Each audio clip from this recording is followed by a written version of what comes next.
Disitulah saya terinspirasi betapa Rasulullah itu bagus, baik. Masya Allah. Selama saya Kristen, saya nggak pernah mendengarkan. Saya masuk Islam, masuk nggak jadi Islam sing bener, sing kafah, sing menyeluruh. Akhirnya saya katakan Quran berkali-kali itu. Saya tidur di masjid Nur. Saya dulu itu dari masjid ke masjid sama seperti mungkin kisah mualaf lain dari masjid. Saya ngalami itu. Bahkan sampai saya ngalami puasa karena nggak bisa makan. Sampai teman-teman Ustadz itu, saya main poso apa Pak? Liani Ramadan nggak ono poso bendino. Nggak apa-apa aku minta rakat. Padahal nggak ono yang dimakan sebenarnya. Sampai saya itu, saya nggak mau minta waktu itu. Saya nggak mau minta. Saya nggak bilang kalau saya nggak makan. Dan saya nggak mau minta-minta. Saya puasa aja. Beneran saya jual baju juga. Sampai air wudhu itu saya minum. لا تنسوا الاشتراك في قناة مؤلف تي في ومشاهدة الحلقات وضغط زر اللايك والاشتراك في القناة وإرساله إلى الأصدقاء. شكرا. Jadi beliau mengatakan bahwasanya jangan lupa ikuti ya dan tonton video-video yang ada di channel Mu'allaf TV. Oh ya, dan jangan lupa klik tombol like, kemudian komen dan subscribe.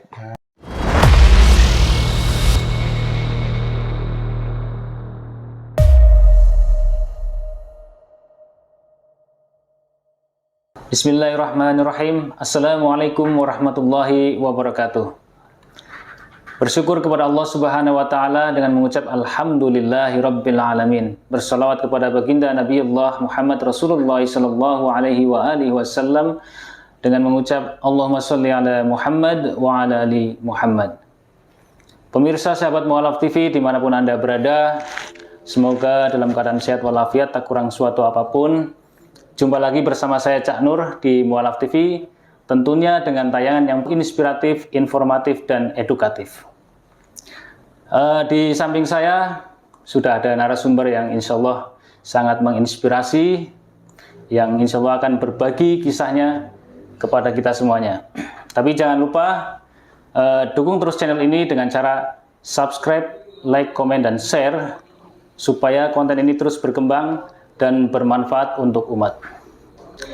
Baik, mungkin sudah tidak sabar lagi, kita langsung saja sapa narasumber kita yang pada kesempatan kali ini insya Allah akan berbagi kisahnya. Baik, Assalamualaikum warahmatullahi wabarakatuh, Pak. Waalaikumsalam warahmatullahi wabarakatuh. Gimana kabarnya? Alhamdulillah, baik. Alhamdulillah, sehat ya? Alhamdulillah, sehat. Alhamdulillah. Di Mu'allaf TV, seperti biasanya, sebelum menceritakan kisah perjalanan mu'allafnya, terlebih dahulu ta'aruf, perkenalkan diri kepada pemirsa supaya lebih kenal dekat. Tafadhol. Assalamualaikum warahmatullahi wabarakatuh. Nama saya Nugrah Indrianto. Umur saya sekarang alhamdulillah sudah 50 tahun, setengah abad. Masya Allah. Saya mu'allaf dulu mantan Kristen. Siap. Mungkin itu. Kalau tinggalnya di mana sekarang? Sekarang di Siwalan-Kerto. Di Sidoarjo juga? Surabaya. Oh, Surabaya. Yeah. Masya Allah. Kemudian keluarga ada berapa anak sudah? Alhamdulillah anak dua. Yeah. Kalau istri? Istri satu. Istri satu ya, alhamdulillah ya. Yeah. Masya Allah. Setiap mu'allaf itu kan mempunyai perjalanan kisah sendiri-sendiri ya, dan berbeda-beda. Silakan ceritakan kisah perjalanan Bapak. Mungkin pemirsa sahabat Mu'allaf TV ingin mendengarnya. Dan semoga bermanfaat untuk saya sendiri dan untuk kita semuanya. Tafadhol. Terus terang saya masuk Islam ini istilahnya enggak ujuk-ujuk ya,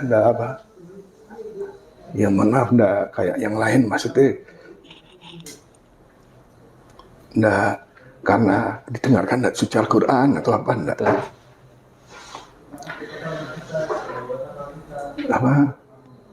Saya masuk Islam ini karena belajar. Masya Allah. Karena belajar, dan itu prosesnya kurang lebih 2 tahun saya belajar Islam sebelum saya memutuskan syahadat dan masuk Islam. Dan sebelum saya belajar, saya memang Tanpa saya sadari, saya membuka hati, membuka pikiran saya untuk tahu Islam. Karena sebelumnya saya menutup, kayak anti lah, anti Islam maksudnya.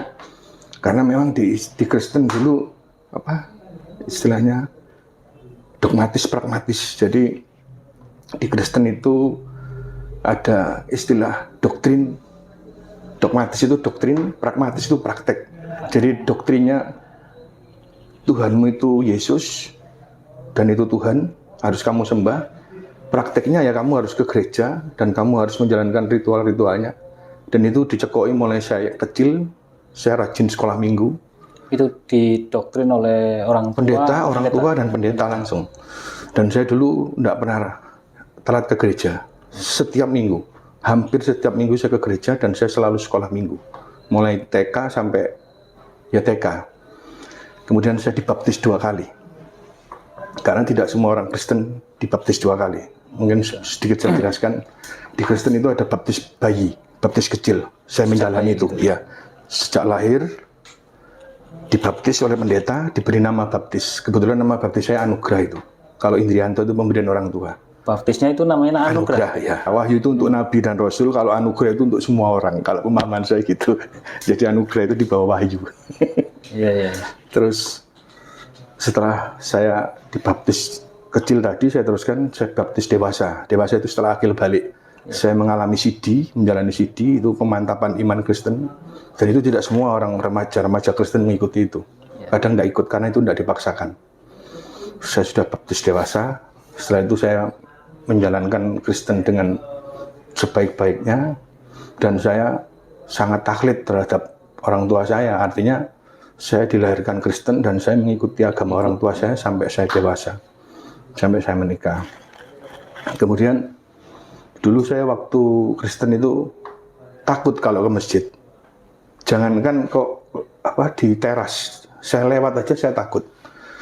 Pernah suatu ketika saya sama teman Islam itu diajak ke masjid karena dia mau sholat, saya disuruh nunggu di serambi masjid, saya nggak mau, saya nunggu di luar. Karena image saya takut orang Islam tahu kalau saya Kristen. Waktu itu sampai segitu, iya, sampai segitunya. Karena memang saya nggak didoktrin atau nggak dikasih pemahaman bahwa semua agama itu mengajarkan kebenaran. Kalau agama yang benar di mata Allah itu satu, hanya Islam. Lah saya tidak diajarkan itu, sehingga saya menutup diri dengan Islam. Lah waktu itu saya berinteraksi. Setelah besar saya berinteraksi, saya membuka hati, membuka diri. Makanya hidayah itu hanya untuk orang-orang yang mau membuka hati. Makanya di Al-Quran dikatakan orang-orang mu'alaf itu hatinya dilunakkan, hati yang dilunakkan sama Allah. Jadi kalau hati itu keras, susah hidayah itu turun. Dikiaskan di Al-Quran itu, saya nggak hafal berapa, tapi banyak ayat di Quran itu, hidayah itu hanya milik Allah dan diberikan sama Allah, tahu siapa yang harus diberikan hidayah itu. Dan dikiaskan apa bisa kita ngomong sama orang buta, sama orang buta, orang tuli, mereka keras seperti batu, sampai dikiaskan Allah seperti itu. Akhirnya saya sering dialog sama teman-teman, kebetulan teman saya waktu itu anak-anak YIN, banyak yang anaknya, kebetulan. Saya sering discuss tentang agama. Saya tanya, rahmatan lil alamin itu apa? Kok unik namanya, rahmatan. Oh, itu agama yang membawa rahmat. Saya kaget, kok bagus ya. Terus Islam itu gimana? Saya tanya banyak lah tentang ukhuwah Islamiyah, itu apa? Itu kerukunan antar umat Islam. Terus nah ini saya juga terinspirasi salah satu sama almarhum Zainuddin MZ. Terus terang, saya waktu itu sering dengar sampai almarhum ibu saya itu, Kristen kok ngomong sama orang Islam. Saya masih ingat itu. Tak pelankan radionya. Disitulah saya terinspirasi betapa Rasulullah itu bagus, baik. Masya Allah. Selama saya Kristen, saya tidak pernah mendengarkan apa ini. Jangankan ajaran Islam, teladannya Rasulullah saya tidak pernah dengar sama sekali. Setelah saya dengar, saya takjub. Wih, kok Nabi ini orang Islam kok api ya? Saya gitu. Dan kebetulan almarhum Zainuddin kan sering mendengarkan kisah-kisah Rasulullah saat diludahin sama pemuda. Ya. Sampai dia datang, kemudian mana yang ludahin saya? Oh sakit. Didatangi, terus pemuda tadi sadat masuk Islam. Maaf Cak Nur. Ya. Saya juga terinspirasi dengan cerita waktu Ada isu. Khalifah Umar bin Khattab. Waktu itu saya juga dari almarhum Jainuddin Amjad. Waktu Khalifah Umar bin Khattab gubernurnya Amr bin As. Ya. Ada gubuk Yahudi digusur, dibuat masjid kalau nggak salah. Kemudian si Yahudi ini lapor ke Umar bin Khattab. Rumah saya digusur sama Amr bin As, gubernur. Lalu Umar bin Khattab ngambil tulang, digores sama pedang, dikasihkan ke Yahudi, kasihkan Amr bin As. Betul. Si Yahudi tadi heran, loh kok dikasih tulang saya? Udah, kasihkan Amr bin As, kasihkan itu aja tulang itu. Nanti kamu akan tahu jawaban saya kayak apa. Dengan bingung Yahudi tadi datang ke Amr bin As, saya habis ngadep Umar bin Khattab, saya dikasih tulang ini. Lalu saat itu Amr bin As takut setengah mati, merintahkan untuk rumah si Yahudi tadi dibangun lagi yang lebih bagus. Si Yahudi tambah bingung, apa maksudnya kok kamu dikasih tulang aja kok rumah saya dibangun lagi? Ketahuilah tulang itu yang digaris pedang sama Umar bin Khattab. Sebelum kamu mati seperti jadi tulang seperti ini, kalau kamu nggak bisa lurus, akan saya luruskan dengan pedang saya. Seperti lurusnya tulang ini saya garis dengan pedang. Takjub orang Yahudi tadi, masuk Islam dia. Gara-gara itu saya terinspirasi kan. Jadi pada saat terinspirasi kisah itu belum Islam ya? Oh belum. Tapi saya sudah belum belajar Islam, tapi saya sudah tertarik. Artinya saya sudah membuka hati kan berarti. Siap. Hati saya sudah terbuka, pikiran saya terbuka untuk Islam. Sehingga saya tidak alergi dengan Islam. Betul. Akhirnya saya dengan cerita-cerita dari ceramahnya Jainuddin Amjad itu membuat saya menarik juga gitu loh Islam itu. Apalagi Rasulullah kok baik sekali yo. Apalagi tadi Umar bin Khattab itu padahal duduk Rasulullah itu. Betul. Sahabat tapi kok akhlaknya seperti Rasulullah gitu loh. Terus akhirnya saya memutuskan untuk belajar Islam. Nah, proses belajar ini memang lama, 2 tahun saya. Karena saya memang dulu saya punya cita-cita, saya dulu khatam Injil. Terus terang saya khatam Injil. Ini saya flashback sebentar aja. Saya dulu sempat di titik nadir waktu di Kristen. Sebelum saya matuskan Islam, masuk Islam itu. Saya pernah mencari Tuhan. Saya itu pernah di batas itu. Di batas keimanan yang mentok istilahnya. Sampai saya, Tuhan ini saja ini ono enggak ya, tapi saya enggak ateis. Saya enggak ateis, saya hanya sampai di batas titik itu saya. Saja ini Yesus ini Tuhan tak enggak ya? Tuhan ini ono tak enggak sih kok saya kok seperti ini hidup saya. Hampa, maksudnya saya burung nemokno sing bener-bener agama yang mantep gitu loh istilahnya gitu. Saya sempat seperti itu. Akhirnya saya belajar Islam, kemudian saya ketemu dengan beberapa orang, sampai ada salah satu orang itu yang mengatakan dia belajar belajar Kristen dan mengatakan bahwa di Injil itu ada surat, memang saya lupa. Saya dulu memang kadang tapi sekarang lupa. Kalau ada di Injil Matius, Markus, Lukas atau Yohanes antara 4 itu, bahwa orang Kristen itu bahwa Yesus itu waktu mati dikafani, setelah diturunkan dari kayu salib itu dikafani. Lah kenapa orang Kristen kok sekarang kok pakai baju lengkap? Jadi Yesus itu Tuhan, harusnya dinut. Ternyata enggak, itu saya kayak dicelekkan mata saya. Iya, ayat ini setiap hari saya baca, tapi kok enggak berpikiran sampai segitu. Itu salah satu. Ya. Kegamangan saya, semakin gamang saya di Kristen. Akhirnya saya belajar Islam, semakin mendalam, dan saya putuskan untuk mengkhatamkan Quran, walaupun terjemah dan tafsir. Saya belum sampai baca, karena saya prinsip gini, Cak Nur. Saya dulu Kristen itu khatam, dan saya dulu ikut PA, pendalaman Injil. PA itu pendalaman Alkitab. Saya dulu nggak Kristen KTP lah istilah gitu. Yeah. Kok saya masuk Islam, masuk nggak jadi Islam sing bener, sing kafah, sing menyeluruh. Akhirnya saya khatamkan Quran berkali-kali itu. Saya tidur di masjid, Cak Nur. Saya dulu itu dari masjid ke masjid sama, seperti mungkin kisah mu'alaf lain dari masjid. Saya ngalami itu. Bahkan sampai saya ngalami puasa karena nggak bisa makan. Sampai teman-teman Ustadz itu, sampai poso apa Pak? Liani Ramadan nggak ono poso bendino. Gak apa-apa, aku pengen tirakat. Padahal nggak ono yang dimakan sebenarnya. Sampai saya nggak mau minta waktu itu. Saya nggak mau minta. Saya nggak bilang kalau saya nggak makan. Dan saya nggak mau minta-minta. Saya puasa aja, beneran saya jual baju juga. Sampai air wudhu itu saya minum. Saya juga malu minta air minum gini, padahal di masjid banyak. Saya malu. Saya air wudhu itu saya minum. Pernah itu saya lakukan. Saking hausnya, ya Allah kalau ini rezekiku tak minum. Mau jadi ini penyakit, doa saya gitu. Itu di masjid ya? Iya di masjid. Sering itu saya minum air keran. Padahal saya punya penyakit asma. Saya kalau sembarangan kambuh asma saya. Tapi subhanallah waktu itu tidak kambuh. Karena mungkin kebesaran Allah ya. Allah yang tunjukkan. Lalu setelah saya belajar itu, saya khatam Quran bolak-balik. Sampai teman-teman ustadz itu yang belum kenal, tak kira ustadz Pak sampai nentengi Quran bendino itu Pak mualaf sampai aja. Sampai saya digitukan.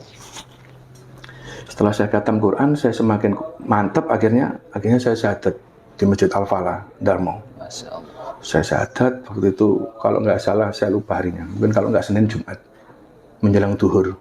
Sebenarnya saya di Masjid Al-Akbar karena saya nggak siap, karena di situ nggak siap, saya diminta besok, saya nggak mau. Di Surabaya? Iya, Al-Akbar, Masjid Nasional itu. Ya. Saya inginnya hari ini. Waduh, nggak bisa Pak, tim mu'alafnya nggak ada yang untuk baiat. Ya udah saya lari ke Al-Falah. Di sana siap. Akhirnya pokoknya saya minta hari itu. Misalkan Al-Falah nggak siap, saya akan cari masjid lain. Karena ini sudah niat gitu loh, jangan ditunda. Berarti udah mantap sekali pada Iya, saat itu ya? sampai saya dulu nggak pernah masuk masjid. Itu masuk masjid saya mantap, langsung cari sekretariat saya. Kayak ada yang nuntun, beneran Cak Nur? Masya Allah. Nggak pernah masuk masjid langsung cari sekretariat. Ditanya orang, mana sekretariat? Pak, urusan apa? Di sana Pak. Ketemu sekretariat, saya syahadat saya di sekretariat Masjid Al-Falah. Setelah saya syahadat, nah ini Cak Nur, saya banyak pengalaman spiritual yang saya alami setelah masuk Islam itu. Yaitu beberapa, tapi yang sangat terkesan mungkin sampai saya bawa sampai mati nanti. Satu itu almarhumah ibu saya. Almarhumah ibu saya, kalau ayah saya meninggal waktu saya masih SD. Ibu saya itu alhamdulillah sebelum meninggal sudah Islam. Masya Allah. Alhamdulillah. Luar biasa. Masya Allah. Waktu itu gini, saya ketemu Ustadz sama Kiai. Waktu saya itu ada Kiai di Lamongan sama Jombang. Kiai, Ustadz, saya ini sudah Islam. Sementara ibu saya masih Kristen. Sementara kewajiban anak itu untuk mendoakan anak orang tuanya yang hidup atau yang sudah meninggal. Kira-kira doa saya nyampe enggak? Karena saya Muslim, orang tua saya Kristen. Kiai saya, Ustadz saya bilang sama jawabannya, enggak nyampe Mas, karena beda akidah. Sampai kapanpun doa sampai enggak nyampe, karena akidahnya beda. Ya udah, saya terima, tapi saya punya keyakinan. Cuman gini, ada satu kiai di Lamongan itu yang mengatakan doakan aja ibu jenengan supaya dapat hidayah kayak jenengan. Doanya itu aja wis, ojo sing lain-lain nggak nyampe. Yeah. Itu saya pegang kata-kata itu, saya berdoa. Katanya doanya mu'alaf itu mustajabah ya. Yeah. Itu saya pegang dan itu saya alami Janur. Yeah. Saya alami itu, betul-betul saya alami bahwa doanya orang mu'alaf itu sampai berapa bulan itu mustajabah ya.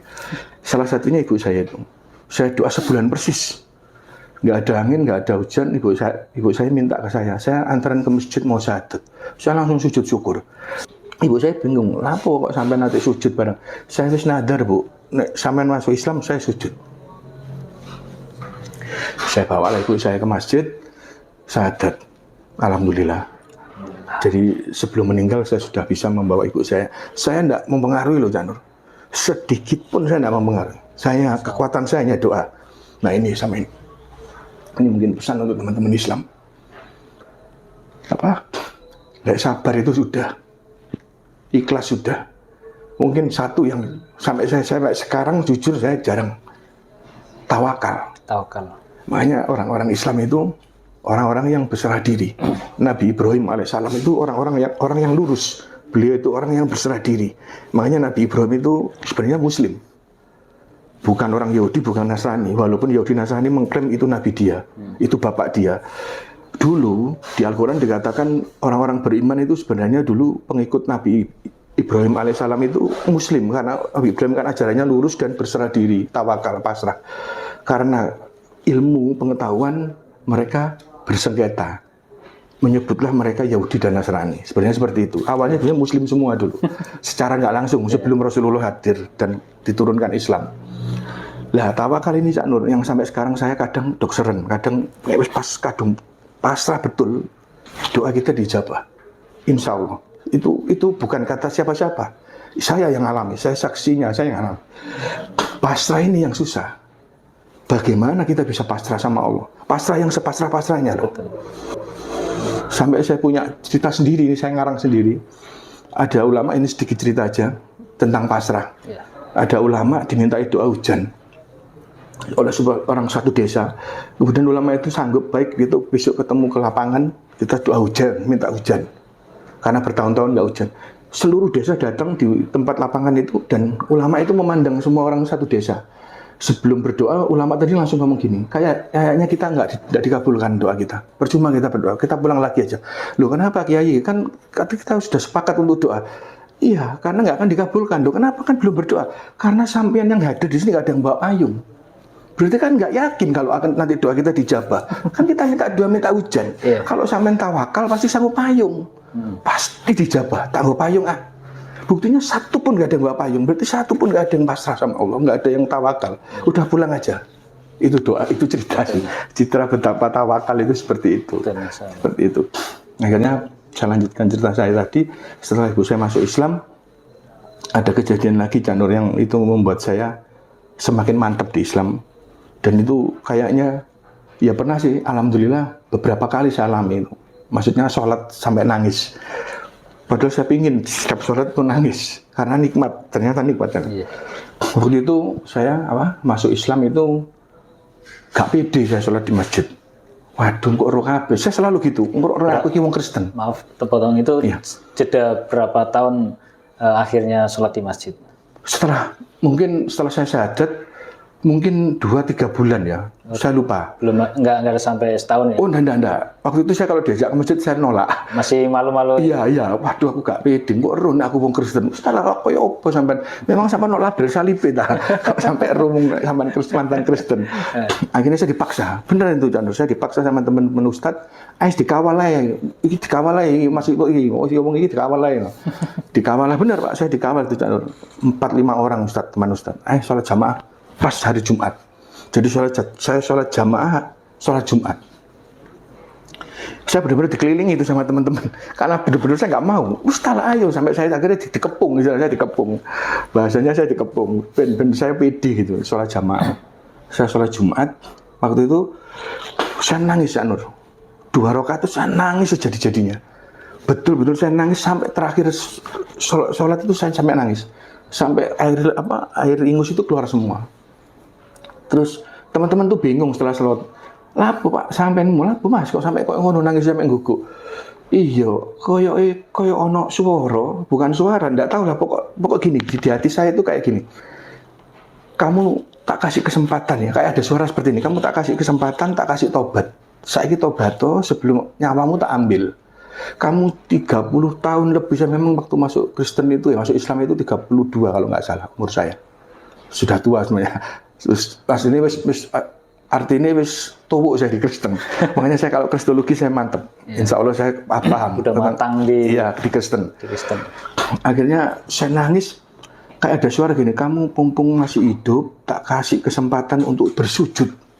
Kamu sombong sebagai umatku, sombong 30 tahun lebih kamu nggak pernah sujud, nggak pernah keningmu sungkur di tanah untuk menyembah saya. Nangis itu makanya. Kayak ada suara seperti itu. Makanya saya nangis. Dan nikmatnya saya nggak bisa jelaskan. Benar-benar saya nggak bisa jelaskan. Pokoknya saya nggak bisa menjelaskan nikmatnya. Pertama saya sujud. Saya seperti kecil dan saya itu seperti nggak ada apa-apanya dan saya itu seperti bukan apa-apa. Saya betul-betul orang yang sombong, orang yang sangat kecil dan saya ini nggak punya apa-apa memang. Nyawa pun Allah yang punya. Itu nikmatnya saya sujud. 2 rakaat saya nangis. Betul-betul nangis. Sampai semua orang lain tuh lihat semua, bingung mungkin ini lah apa mau lagi sholat sampai nangis kayak gitu. Itu Cak Nur. Jadi nikmatnya saya sujud dan itu tempo sih saya melakukan itu, nangis sampai sholat sambil nangis gitu. Itu sih Cak Nur. Jadi kenikmatan bahkan kebesaran Allah itu ditunjukkan itu banyak Cak Nur. Sampai saya pernah sebenarnya banyak sih pertolongan Allah itu datang dan sampai saya dulu tidur masjid, nggak punya pekerjaan, kemudian harta juga habis, dan itu berkat pertolongan Allah sebenarnya. Di samping saya memang benar kalau ada musibah itu kita harus mendekat ke orang-orang yang beriman, ke orang-orang yang soleh, supaya kita bisa kembali lagi, iman kita kembali lagi. Dan memang di Quran dikatakan memang manusia itu sifatnya kan lemah. Ya. Jadi wajiban kita untuk selalu mengingat Allah, baik dalam sholat maupun membaca Quran. Karena disitulah sebenarnya obatnya orang sakit itu Al-Quran itu, obat hati, obat jiwa. Ya walaupun kadang kita lalai ya, kadang pas enak lupa ya Allah. Di saat dikasih ujian, penderitaan, kesengsaraan, baru ingat, baru mendekat. Seperti di Quran banyak dikatakan itu seperti itu. Masya Allah. Ya. Jenengan kan Kristen taat ya, pada saat itu ya, Kristen taat. Biasanya kalau masuk pindah agama, masuk Islam khususnya ya, itu ada tantangan dari keluarga. Nah, pada saat itu jenengan ngumpet-ngumpet dulu atau terbuka sama orang tua? Kan ibu masih hidup ya? Iya, terbuka. Saya masih ingat waktu itu, saya masih ngantar ibu saya ke gereja. Padahal saya masih Islam. Ibu nggak melarang? Awalnya nangis, waktu saya memutuskan untuk masuk Islam nangis. Iya, sempat ngajak ngobrol saya beberapa hari, nggak mau ngobrol sama saya. Ini nangis kecewa gitu? Iya, karena saya kan anak laki satu-satunya. Terus dan ibu saya mengharapkan saya jadi pendeta sebenarnya dulu. Makanya saya kan belajar memperdalam Injil itu kan juga karena itu mungkin. Dan saya memang dulu senang sih Cak Nur dengan agama. Makanya saya masih sempat ngantar ibu ke gereja. Makanya saya waktu itu kayak mimpi di siang bolong waktu ibu memutuskan untuk syahadat. Karena saya nggak mempengaruhi, saya nggak nunjukkan buku Islam. Ini loh Bu, saya nggak nyetel ceramah-ceramah Islam. Ini loh Bu, Islam itu agama yang hak, agama yang benar, agama yang diridhoi Allah. Enggak. Jadi saya membebaskan ibu saya lah, nggak apa-apa kan. Karena saya dulu punya pemikiran gini sih Cak Nur. Sebenarnya saya tuh jujur aja ya, sampai detik ini saya tuh kasihan sebenarnya kalau melihat saudara-saudara kita yang Kristen, karena mereka nggak tahu. Iya, betul. Nah, tapi gini Cak Nur, hidayah itu hanya untuk orang yang masuk Islam. Kenapa kok gitu? Saya pernah ada pertanyaan dari teman-teman mu'alaf, orang keluar dari Islam apa untuk hidayah, lebih Kristen? Enggak, kok sampean berani ngomong gitu? Karena kebenaran itu hak di Islam. Kalau orang keluar dari kebenaran masuk untuk hidayah itu kan petunjuk. Jadi hidayah itu hanya untuk orang yang masuk Islam. Dan hidayah itu bukan spesifik untuk orang yang masuk Islam. Hidayah itu harus terus kita minta. Hidayah supaya sholat 5 waktu, hidayah supaya kita tetap iman Islam, hidayah untuk bisa bersedekah. Itu perlu hidayah. Dan sampai mati kita harus tetap minta hidayah. Karena penilaian orang itu di akhir. Bisa jadi kita iman nanti nauzubillah min dzalik, mau mati kita kafir. Bisa jadi orang yang kafir mau mati nanti iman. Jadi hidayah harus terus minta. Jangan sampai hidayah itu dicabut sama Allah. Nauzubillah min dzalik. Makanya hidayah itu sebenarnya, dan hidayah itu menurut saya ada 2. Hidayah itu ada yang panca indera, dari mendengar, dari melihat Al-Quran, dari mendengar orang sholat seperti Sayyidina Ali kan saat itu masuk Islam saat melihat Rasulullah sholat. Atau hidayah naluriah. Sejatinya manusia itu secara naluri menginginkan Allah yang esa, Allah yang tunggal, Allah yang satu. Betul Cak Nur, sebenarnya manusia itu mengharapkan itu dan memimpikan itu, dan itu sebenarnya dari lahir itu sudah manusia sudah. Makanya hidayah lahiriah itu contohnya Cak Nur. Kenapa bayi lahir itu nangis? Itu hidayah. Karena secara naluriah itu hidayah dari Allah. Kenapa orang yang mengalami kesusahan, sakit atau mengeluh dan mendekat kalau itu juga hidayah, itu naluriah, hidayah dari Allah langsung. Dan sebenarnya Cak Nur, ini sedikit aja perdebatan antara Islam dan Kristen. Kalau menurut saya setelah saya pernah di Kristen dan saya pernah di Islam, sebenarnya nggak perlu. Karena jelas kebenaran itu sudah disampaikan Allah jauh-jauh hari saat Nabi Ibrahim alaihissalam. Dan kalau ada orang memperdebatkan Kristen dan Islam, menurut saya itu orang yang nggak paham sebenarnya. Karena orang kalau sudah tahu kebenaran, orang sudah Islam keluar dari Islam, berarti kan dia meninggalkan kebenaran. Orang kalau sudah seperti itu, nauzubillah min dzalik, berarti kan lebih parah.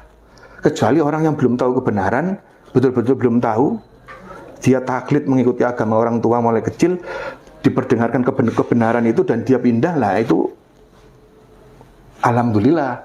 Karena dia sebelumnya kan belum tahu kebenaran yang sebenar-benarnya, kebenaran. Saya sedikit aja cerita Cak Nur tentang kristologi, sedikit aja. Sebenarnya di saudara-saudara kita orang Kristen itu Trinitas itu kalau dia ditanya apa orang Kristen itu nggak tauhid. Kalau orang yang paham, karena nggak semua orang, nyon sewu, tidak semua orang Kristen itu paham tentang ketauhidan Kristen. Orang Kristen kalau ditanya tauhid. Lalu terus kok Tuhan itu siapa yang bilang 3? Lu itu loh Tuhan saya itu loh 1, tapi yang memang jadi 3 jadi 1 jadi 3. Secara akal memang nggak masuk akal. Tapi mereka tidak mengatakan seperti itu kalau orang Kristen. Dia mengatakan itu tauhid. Tuhan saya itu ya Yesus, ya Tuhan, Allah Bapa, Allah Putra, Allah Roh Kudus. Tuhan saya itu jadi 3. Bukan jadi artinya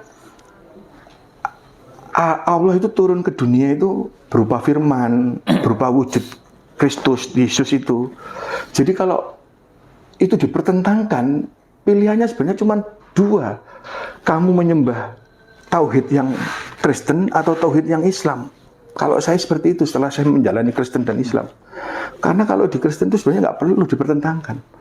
Mereka juga tauhid kalau menurut mereka. Walaupun tauhidnya nggak benar. Ya, tauhid menurut Kristen. Padahal tauhid yang sebenarnya, makanya di Al-Quran jelas sudah difirmankan di Al-Quran firman Allah bahwa agama yang diridhoi Allah itu agama Islam. Bahwa sudah aku sempurnakan Al-Quran ini. Kalau Al-Quran ini sudah disempurnakan Allah, berarti kan Islam sudah sempurna. Makanya kalau saya ditanya, Islam itu sempurna. Buktinya apa? Ada di Al-Quran bahwa sudah aku sempurnakan Al-Quran ini. Dan agama yang aku ridhoi agama Islam. Dan agama yang bahwa siapa yang tidak, siapa yang meninggalkan Islam, dia orang-orang yang rugi. Jadi artinya memang kalau tauhid yang sebenarnya ya memang Islam. Sebenarnya sudah selesai itu, dan itu memang nggak cukup di Al-Kafirun, agamamu nggak cukup itu kalau menurut saya. Itu ada ada penjelasan yang lebih dalam lagi tentang ketauhidan tadi. Justru saya masuk Islam ini karena saya paham tauhid tentang Kristenan, kemudian saya belajar tentang tauhid keislaman, akhirnya saya memutuskan memang benar tauhid yang menurut tauhid yang sebenarnya itu di Islam. Allah yang Esa. Membaca di Alkitab atau di kitab mereka itu. Kadang saya baca itu juga mengarahnya ke Islam sebenarnya.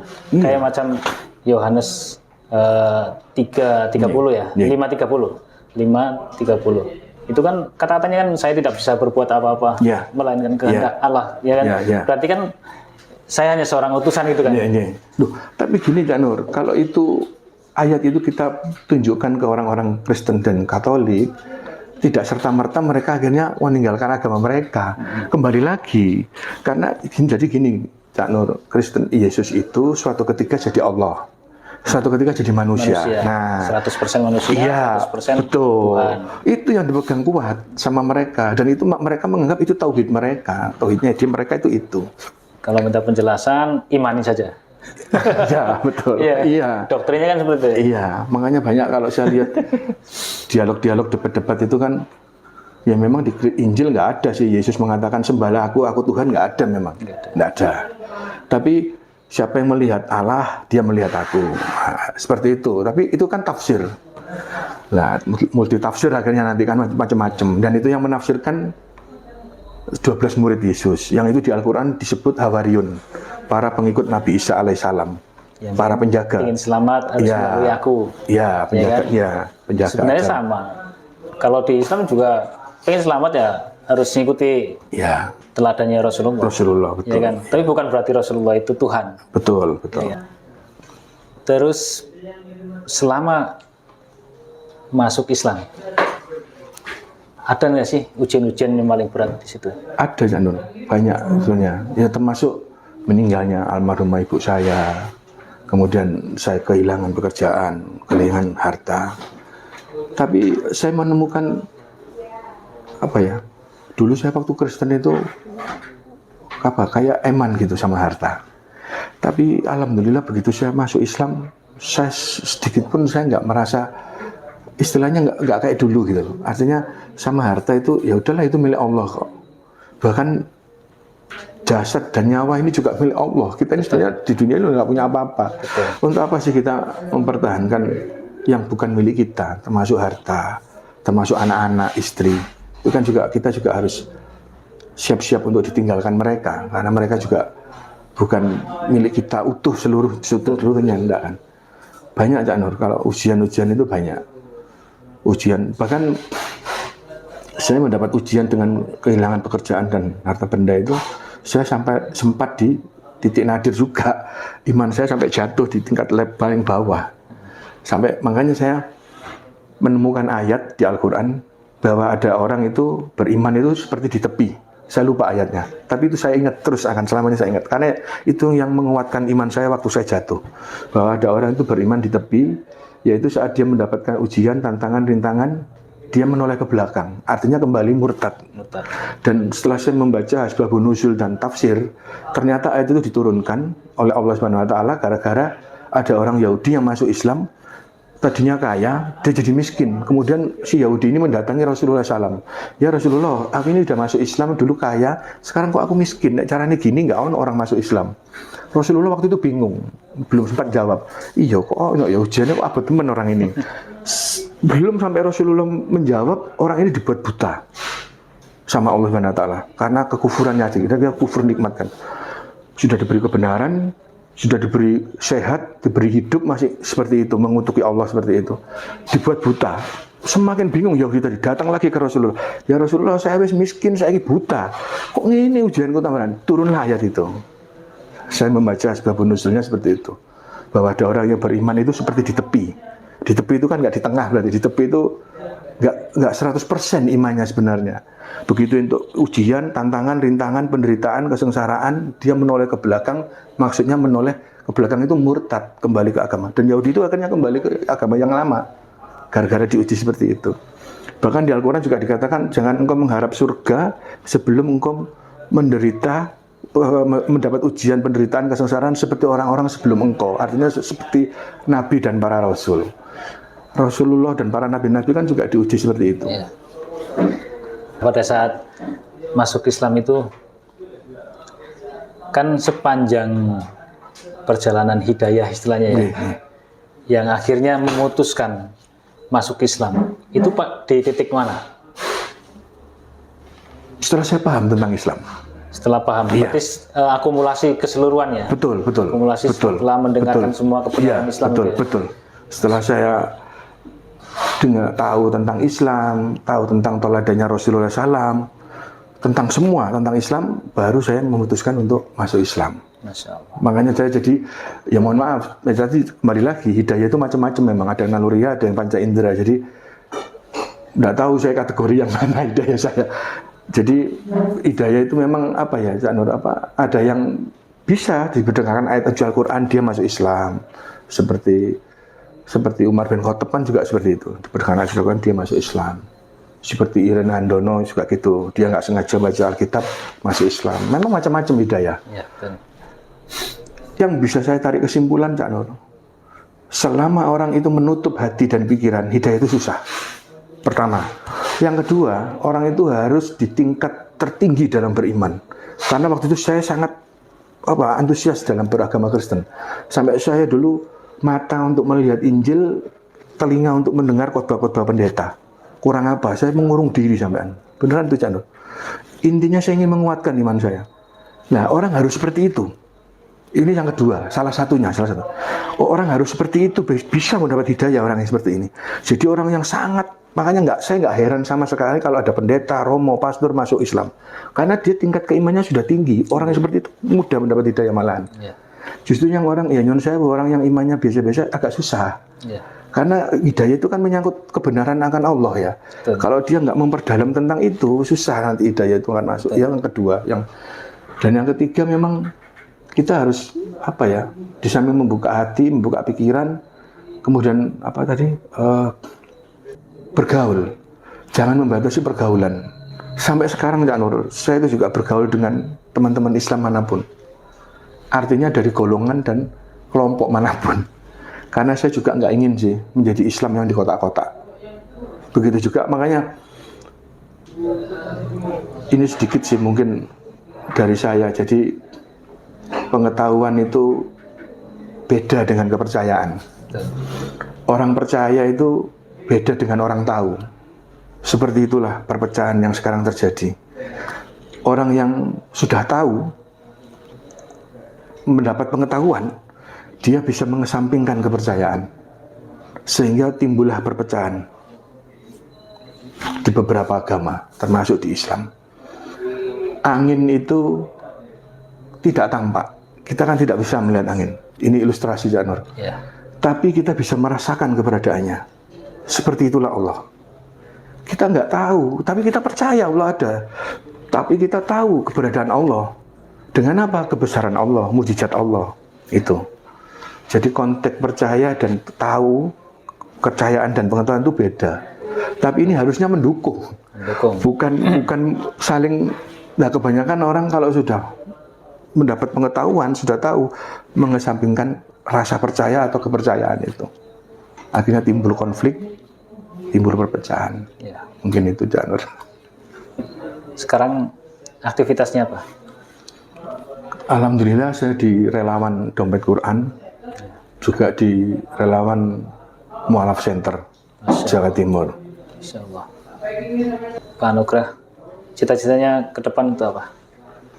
Kalau saya sih di sisa umur saya ini ingin memberikan yang terbaik aja untuk umat Islam khususnya. Insya Allah. Iya. Sebenarnya ingin umat Islam ini menjadi umat yang berkualitas juga berkuantitas. Karena banyak orang yang mengatakan kualitas lebih penting, ada yang mengatakan kuantitas juga lebih penting. Kalau menurut saya pribadi, kualitas juga kuantitas. Kita perlu orang-orang Islam yang berkualitas memang, tapi kita juga perlu jumlah umat Islam ini harus banyak, tapi yang berkualitas. Betul. Karena salah satu contoh aja, banyak loh orang-orang yang berdakwah di luar negeri sana, tapi mereka bisa berdakwah. Contohnya apa? Ya Nyon Sewu, para TKI, TKW, ya Nyon Sewu mungkin agamanya tidak seperti ulama, tidak seperti alim, betul. Tapi mereka berbondong-bondong mengumpulkan dana, membuat masjid di tempat dia kerja di TKI itu. Sehingga dia setelah menyawat masjid, dia mendatangkan ulama untuk mengajar orang-orang di sana yang muslim. Artinya semakin banyak kuantitas itu perlu kita, orang Islam yang banyak itu perlu untuk dakwah, untuk syiar, karena kita ini tempat kita ini luas. Kalau kita hanya orang kita sedikit tapi berkualitas, susah nanti untuk berdakwah juga. Buktinya contohnya seperti itu tadi. Kalau saya mengamati orang-orang yang jadi TKI itu secara kualitas mungkin mereka tidak seperti alim ulama, tapi kuantitasnya mereka menyebar kemana-mana. Justru mereka yang membuat masjid kadang di sana mereka. Luar biasa. Bukan ulama yang buat masjid, mereka malah orang-orang awam. Itu Jalan. Baik, terima kasih sudah mau berbagi kepada Mu'alaf TV. Kemudian pesan apa sih untuk mereka yang para non-muslim ingin masuk Islam, keluarganya mungkin menentang, jadi sehingga ragu-ragu ya kan, banyak tentangan dari keluarga, tapi pada hakikatnya hatinya itu ingin sekali masuk Islam. Itu gimana pesannya? Jadi kalau untuk saudara-saudara yang sudah ada keinginan untuk masuk Islam tapi masih gampang, pesan saya, kalau memang sudah ada ketertarikan walaupun itu sedikit, percayalah itu sebuah hidayah, itu sebuah petunjuk dari Allah langsung. Dan kalau sudah mendapat petunjuk yang walaupun sedikit, walaupun setitik air hidayah itu, harus kita sambut. Artinya apa? Jangan disia-siakan hidayah itu, karena Allah kalau sudah memberikan kebenaran, dikatakan di Al-Quran, orang yang tersesat itu akan semakin disesatkan. Dan orang yang mendapat hidayah akan selalu mendapat hidayah berikutnya. Di Al-Quran dikatakan seperti itu. Jadi bagi saudara-saudara yang mau masuk Islam, perdalamlah Islam. Seyogianya memperdalam Islam sebelum menyatakan untuk bersyahadat. Karena kalau hanya syahadat, kemudian tidak memperdalam Islam, apalagi menjadi Islam secara kafah, ya nyuwun sewu, akan susah bagi mereka sendiri nanti. Karena terus terang, kalau kita sudah memutuskan untuk pindah dari agama satu ke agama yang lain, dari yang kegelapan menuju yang suatu kebenaran tentang terang, kita harus paham betul. Jangan sampai kita mengikuti nafsu, jangan sampai kita mengikuti apapun lah. Tapi kita harus betul-betul paham apa yang akan kita jalani nanti ke depan. Ya. Jadi harus memperdalam Islam, mendekatkan diri sama orang alim, orang ulama, orang-orang yang paham tentang ajaran Islam, tentang agama Islam. Setelah itu, setelah mantap, monggo silakan bersyahadat. Kedepannya akan lebih enak. Karena kita sudah mencintai Islam, bukan hanya sekedar cinta, tapi memahami Islam. Tahu tentang yang hak dan yang batil, tahu tentang rukun iman Islam seperti apa, iman Islam seperti apa. Seperti itu. Jadi jangan sekedar hanya bersyahadat kemudian kita lalai sebagai umat Islam. Padahal syahadat itu seperti sumpah. Syahadat itu sesuatu yang tidak bisa dibuat main-main. Karena kita bersumpah di hadapan manusia, juga di hadapan Allah SWT. Dan sumpah itu dibawa sampai mati. Dan satu lagi, ketahuilah bahwa orang yang sudah masuk Islam itu kalau ditukar dengan harta benda dunia ini dan seisinya tidak cukup. Sekali lagi, iman Islam itu kalau ditukar dengan harta benda dunia dan isinya tidak akan cukup. Betapa mulia dan berharganya umat Islam menjadi umat Islam. Dan bersyukurlah saudara-saudara saya yang sudah Islam mulai kecil. Dari lahir ya. Jadi lahir. Pertahankan iman Islam jenengan-jenengan sampai ajal menjemput. Mungkin itu ya. Masya Allah, terima kasih banyak kisahnya. Semoga ini bisa menginspirasi banyak teman-teman saudara-saudara kita di khususnya pemirsa sahabat Mualaf TV yang menonton tayangan ini. Terima kasih. Ya, Cak Nur. Baik, terima kasih. Demikianlah kisah daripada perjalanan seorang mualaf, yaitu Bapak Anugrah. Semoga bermanfaat kisah tadi, bisa diambil, dipetik hikmahnya, dan bisa meningkatkan iman dan ketakwaan kita. Amin. Amin ya rabbal alamin. Demikian, apabila ada salahnya itu semata-mata datangnya dari saya sendiri sebagai manusia biasa yang mungkin banyak khilafnya, dan apabila ada benarnya itu semata-mata datangnya dari Allah Subhanahu wa taala. Akhiru kalam wabillahi taufiq wal hidayah. Wassalamualaikum warahmatullahi wabarakatuh. Waalaikumsalam warahmatullahi wabarakatuh. Terima kasih. Jai, Cak Nur. Sehat selalu nggih, Pak. Jai, amin.